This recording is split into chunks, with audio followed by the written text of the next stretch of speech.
नमस्कार। श्रीमती मोहरी देवी तापड़िया कन्या महाविद्यालय जसवंतगढ़ के इस यूट्यूब चैनल पर मैं प्रवक्ता हनुमान मल शर्मा आप सभी का हार्दिक स्वागत और अभिनंदन करता हूं। प्यारे विद्यार्थियों, बीए तृतीय वर्ष के पाठ्यक्रम हिंदी साहित्य में हम आधुनिक काव्य जो आपका प्रथम प्रश्न पत्र है प्यारे विद्यार्थियों, उसमें हम कवि सुमितानंद पंत जी की लंबी कविता है परिवर्तन। ठीक है, काफ़ी पद है इसके, तो हम पढ़ रहे हैं कविता परिवर्तन, जो कि पल्लव काव्य संग्रह में संकलित है। ठीक है प्यारे विद्यार्थियों, तो ये जो पद है आज का, अब हम इस पद को लेते हैं और ये जो पद है वो प्यारे विद्यार्थियों 30वां पद है आपके, 5 पद और रह गए इस। ठीक है, तो 30वां पद है। अब हम इसको देखते हैं कि हमारे काम ने अपने काम, हमारे काम ने अपने काम, नहीं हम जो हम ज्ञात, नहीं हम जो हम ज्ञात, अरे निज छाया में उपनाम, छिपे हैं हम अपरूप, गवाने आए हैं अज्ञात, गवा कर पाते सव्य स्वरूप, जगत की सुंदरता का चांद, सजा लांछन को भी अवदात, सुहाता बदल बदल दिन रात, नवलता ही जग का आह्लाद, स्वर्ण से शव स्वप्नों का जाल, मंजरित यौवन सरस रशाल, प्रौढ़ता छाया वट सुविशाल, स्थविरता नीरव सायंकाल, कहीं विस्मय का शिशु नादान, रूप पर मंडरा बन गुंजार, पढ़ने से बिंद बंद चुन चुन सार, मधुर जीवन का मधुकर पान, शाद अपना मधुमय संसार, डुबा देता नित तन मन प्राण, डुबा देता नित तन मन प्राण। तो प्यारे विद्यार्थियों, ये जो कविता है वो पल्लव काव्य में संग्रह में संकलित सुमितानंद पंत जी द्वारा रचित परिवर्तन शीर्षक से उद्गृत है। और इसमें कवि सुमितानंद पंत जी ने सांसारिक जीवन में आने वाले जो विकार हैं और परिवर्तन का जो स्वरूप है उसका चित्रण इसमें किया गया है। वो अवस्था अनुसार किस प्रकार से बदलता है, यानी सांसारिक जीवन है और इसमें अवस्था के अनुसार आने वाले विकारों और परिवर्तन के स्वरूप का चित्रण इसमें किया गया है। तो प्यारे विद्यार्थियों देखते हैं, क्योंकि जीवन की 3-4 अवस्थाएँ हैं, ठीक है ना। शिशु अवस्था है आपकी, युवा अवस्था है, प्रौढ़ा अवस्था है, वृद्धा अवस्था है। तो इस प्रकार से अवस्था के अनुसार परिवर्तन का जीवन पर क्या प्रभाव पड़ता है, या उसके अनुसार परिवर्तन में क्या क्या उस जीवन में क्या क्या विकार आते हैं, उनका चित्रण इसमें किया गया है। तो चलिए प्यारे विद्यार्थियों, पहले थोड़ी सी शब्दार्थों को देख लेते हैं जो थोड़े कठिन हैं, ताकि आपको समझ में आ जाए ठीक से। हमारे काम ने अपने काम, ये तो सरल है। नहीं हम जो हम हैं ज्ञात, ज्ञात यानी हमें जो पता है, ज्ञान है, जिनका पता है ज्ञान है। निज मन अपने, निज मन अपने, छाया में उपनाम दूसरा नाम, छिपे हम अपरूप, अपरूप का मतलब होता है बुरा रूप या दूसरा रूप।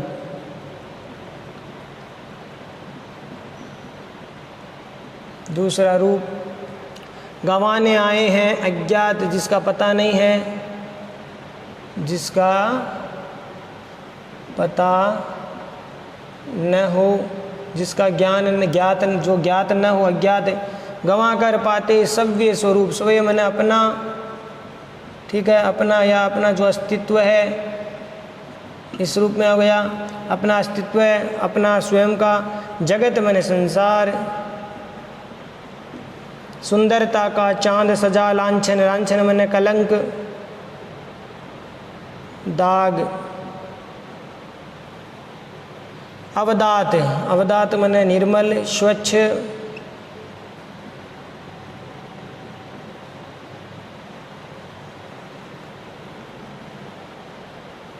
सुहाता मैंने सुहावना लगता है, सुहावना लगता है, बदल बदल दिन रात, नवलता, नवलता मैंने नयापन, नयापन नवीनता, जग का, जग मन संसार, आप जानते ही हैं इसमें कोई नई चीज़ नहीं है, ये तो आता आपको। आह्लाद मन प्रसन्नता, आनंद,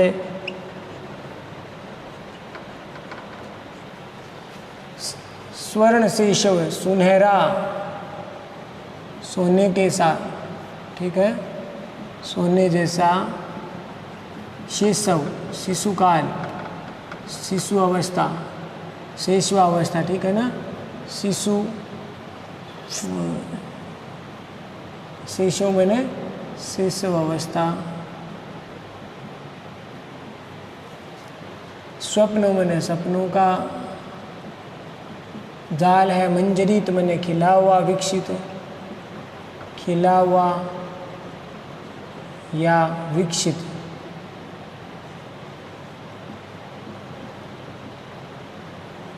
ठीक है। यौवन का सरस रसाल है, रसाल कहते हैं आम को, आम। प्रौढ़ता प्रौढ़ावस्था, छायावट छायादार वट वृक्ष, सुविशाल मन विशाल बड़ा, स्थविरता मने स्थायित्व, शब्द जो है शांत, स्थविरता नीरव का मतलब होता है शांत, शब्द रहित, सायंकाल शाम।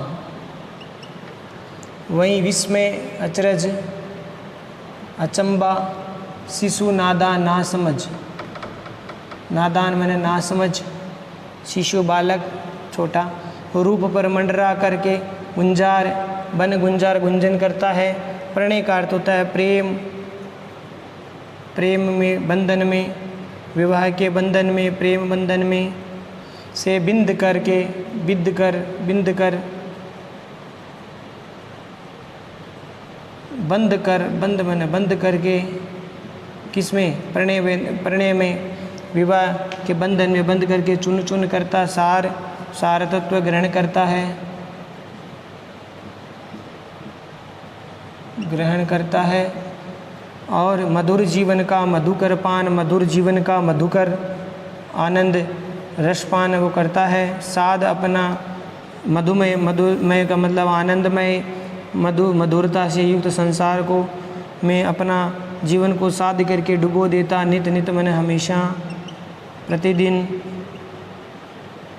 क्या करता? तन, शरीर, मन को, प्राण को जो उसमें डुबो देता। देखिए प्यारे विद्यार्थियों, अब इसको अवस्था के अनुसार परिवर्तन के का स्वरूप होता है और अवस्था के अनुसार जो है सांसारिक जीवन में किस प्रकार से विकारों से ग्रस्त होता है मनुष्य। तो देखिए कि हमारे काम ने अपने काम, सुमित्रानंद जी कहते हैं कि इस संसार में सांसारिक जीवन जिन्हें हम अपना काम कहते हैं, हमारे काम ने अपने काम, यानी जिन इस सांसारिक जीवन में जिन्हें हम अपने काम कहते हैं वो हमारे काम नहीं है।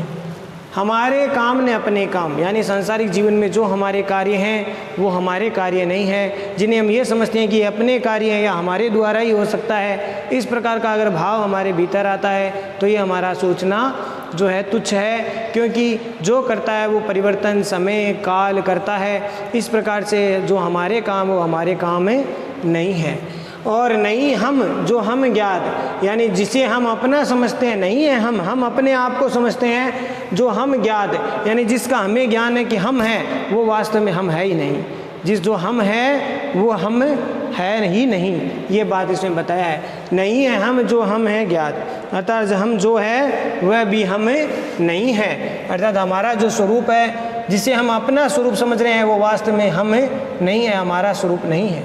अरे निज छाया में उपनाम, अरे हम तो अपनी ही छाया में उपनाम की भांति जीवन है वो जीते हैं। यानी सांसारिक जीवन में हम अपनी छाया में, अपने ही स्वरूप की छाया में उपनाम की तरह अपने जीवन को जीते हैं। या फिर हम तो अपनी छाया में उपनाम वाले हैं और छिपे हैं हम अपर रूप, अर्थात हम दूसरे स्वरूप में हम हैं वो छिपे हुए हैं या विद्यमान हैं।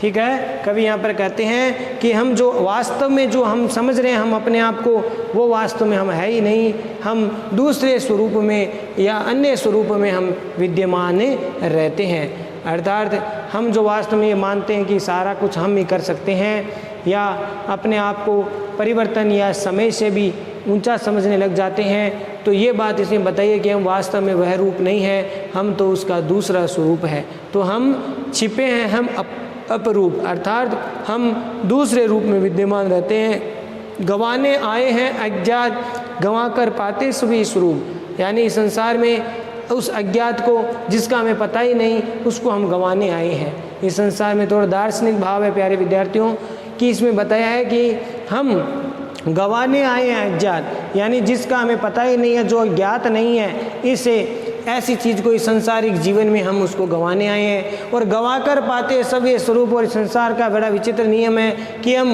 उस सव्य स्वरूप को, यानी अपने अस्तित्व को, अपने सव्य स्वरूप को, अपने अस्तित्व को, अपने स्वरूप को गंवा कर ही कुछ विशेष रूप को प्राप्त करते हैं। जिस प्रकार से प्यारे विद्यार्थियों, एक फूल अपने स्वरूप को जो है मिटा करके फल के रूप में नया स्वरूप वो धारण करता है, या एक बीज जो अपने आप को धरती में गला करके, अपने आप को मिटा करके एक छोटे से पौधे के रूप में उगता है, नया रूप परिवर्तित करता है। तो ठीक उसी प्रकार से हम भी अपने जीवन में कुछ न कुछ अपने स्वरूप, अपने अस्तित्व को गंवा कर ही कुछ नया प्राप्त कर सकते हैं, या अपना विशेष स्वरूप वो प्राप्त कर सकते हैं।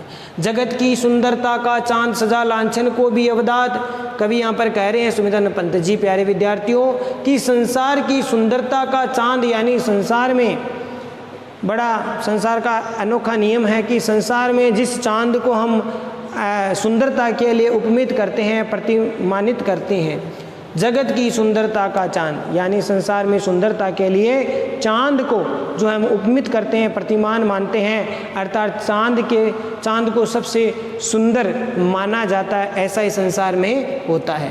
तो फिर भी इस चांद में भी क्या है, सजा लांछन को भी अवदात, यानी इस निर्मल चांद में भी कलंक का जो दंड है या सजा है वो दी गई है। अर्थात कहने का तात्पर्य है कि इस चांद में भी जो है कलंक है वो लगा हुआ है, दाग लगा हुआ है, ये भी पूर्ण रूप से उज्ज्वल नहीं है, ये भी कलंकित है। तो जिस जगत, इस संसार में जिस चांद को हम सुंदरता का प्रतीक मानते हैं, सुंदरता के नाम से उपमित करते हैं, उसमें भी, उस निर्मल चांद में भी जो है कलंक या दाग है वो लगा हुआ है। अर्थात उस चांद में भी दाग या धब्बा, कलंक है वो लगा हुआ है।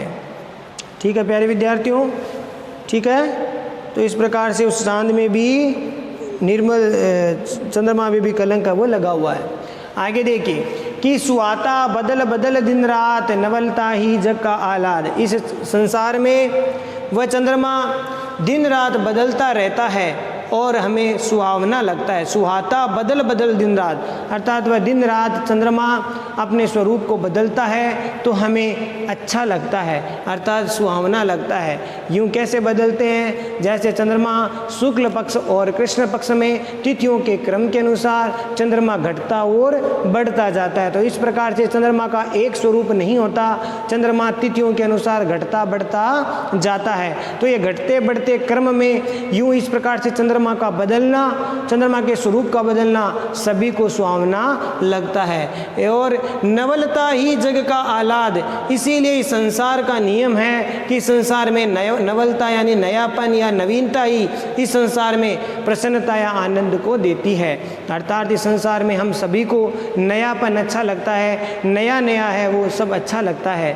एक जैसी जीवन में दशा ठीक नहीं लगती है, जीवन में बदलना भी आवश्यक है। तो इसी प्रकार से यहाँ पर एक तरह से दृष्टांत उदाहरण दिया है कि भाई जिस प्रकार से चंद्रमा तिथियों के अनुसार घटता बढ़ता और दिन रात बदलता, अपने स्वरूप को बदलता है, तो वह इस संसार को बहुत अच्छा लगता है, बहुत अच्छा जो है शोभित होता है।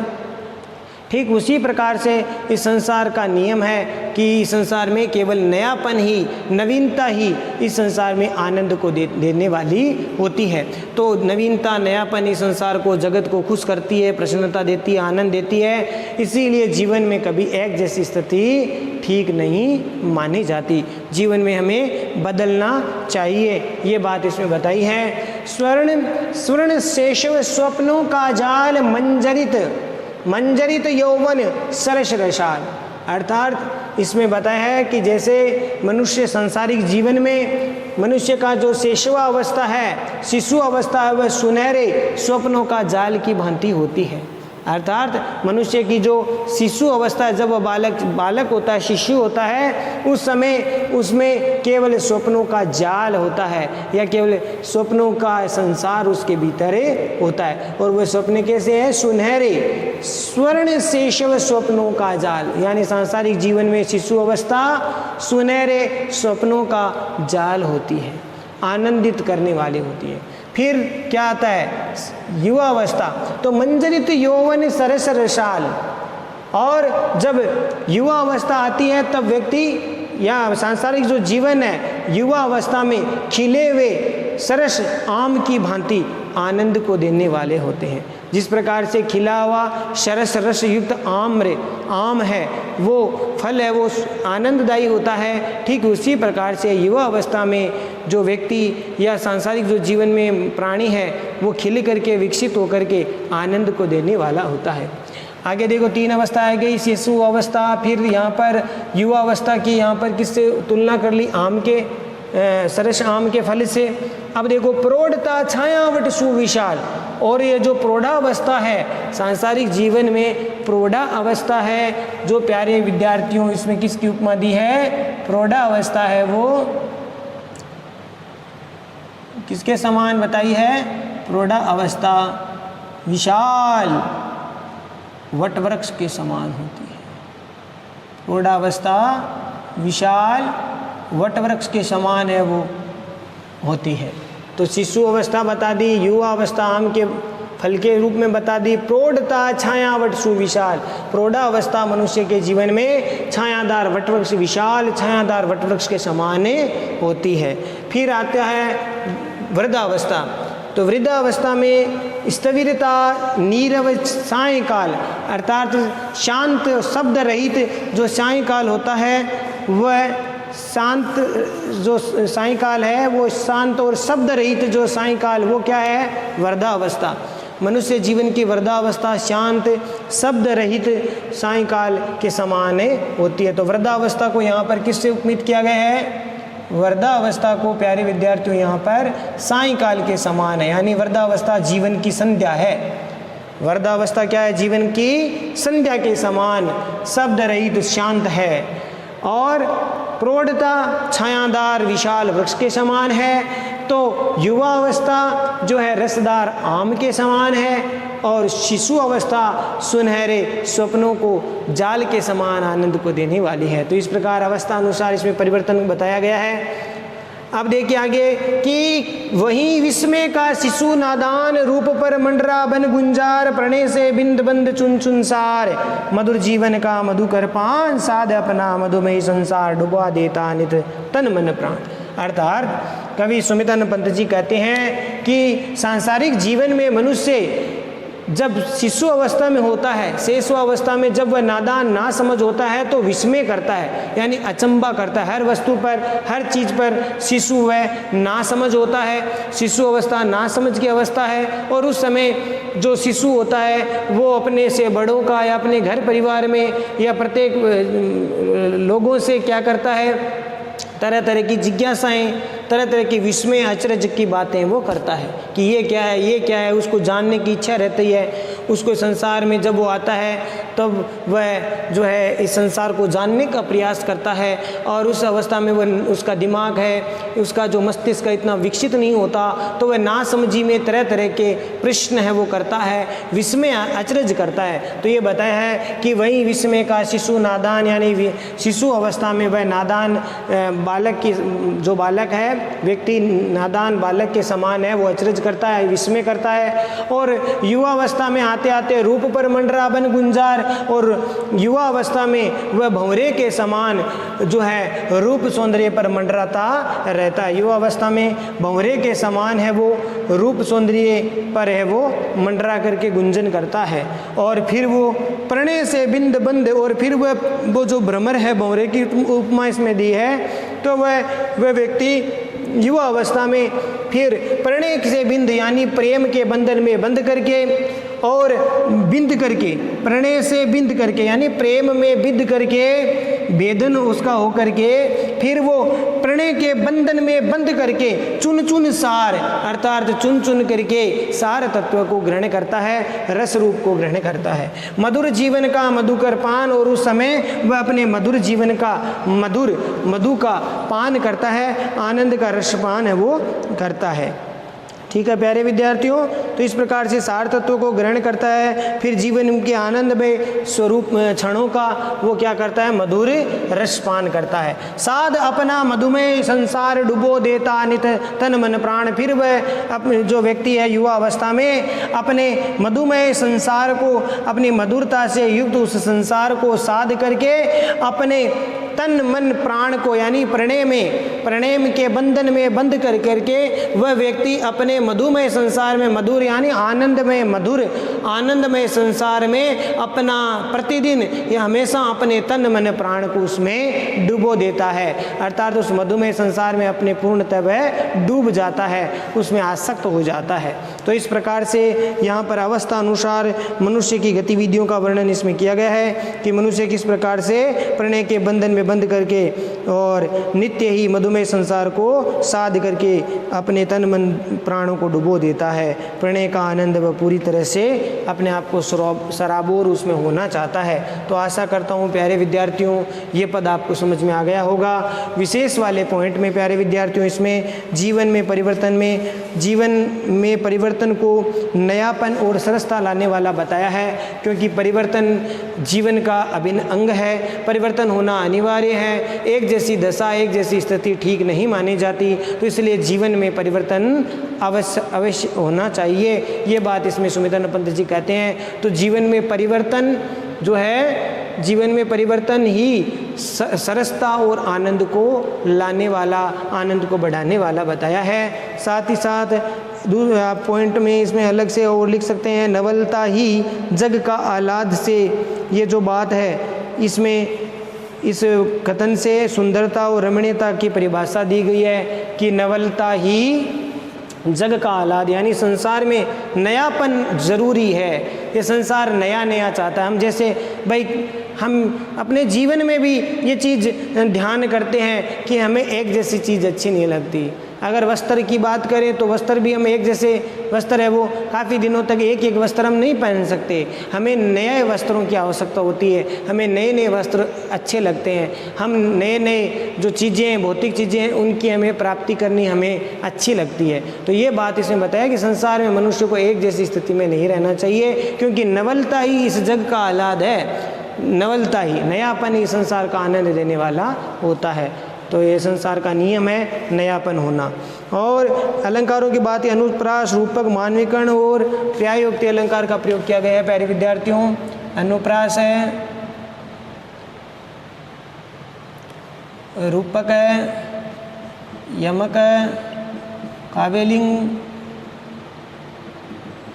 पर्यायोक्ति अलंकार।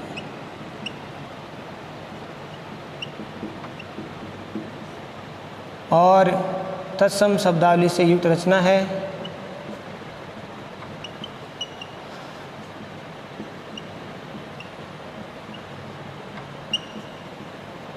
मुक्त छंद का प्रयोग किया गया है। छायावादी शैली, छायावादी शैली के भावों की अभिव्यंजना इसमें हुई है। तो इस प्रकार ये विशेष वाले पॉइंट में आप लिख देंगे। तो प्यारे विद्यार्थियों, आशा करता हूँ ये पद आपको समझ में आ गया होगा।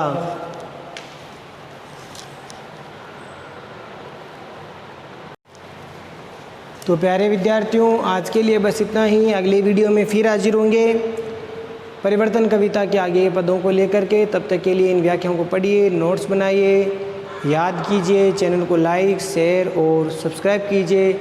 ठीक है। तो प्यारे विद्यार्थियों, इन व्याख्याओं को याद कीजिए ठीक से। चैनल को लाइक, शेयर और सब्सक्राइब कीजिए। जय भारत, जय हिंदी, धन्यवाद।